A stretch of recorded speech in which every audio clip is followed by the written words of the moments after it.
Hello friends, તો આજે આપણે એકદમ સાચી રીતે શ્રાદ્ધમાં ખવાતો દૂધ પાક બનાવશું. તો એના માટે એક વાટકીમાં આપણે 1 ચમચી ચોખાને 2 થી 3 વાર ધોઈ લેવાના છે અને 15 થી 20 મિનિટ પલાળીને રાખી દેવાના છે.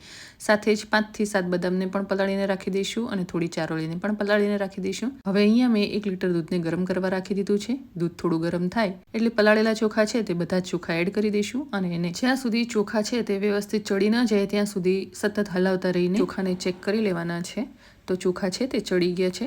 તો ટોટલ લગભગ 30% જેટલું દૂધ આપણે બાળી લેવાનું છે. ત્યારબાદ આપણે જે ચારોળી પલાળીને રાખી છે તેને પણ એડ કરીને બરાબર મિક્સ કરી લઈશું. સાથે જ અડધી વાટકી ખાંડને પણ એડ કરી દેવાની છે. સાથે જ થોડો એલચી અને જાયફળનો પાવડર પણ એડ કરવાનો છે અને પલાળેલી બદામના ફોતરા કાઢી એની આવી રીતે કતરણ કરી એને પણ એડ કરી બરાબર મિક્સ કરી લઈશું. તો ખાંડ ઓગળી ન જાય ત્યાં સુધી આપણે એને બરાબર મિક્સ કરવાનો છે.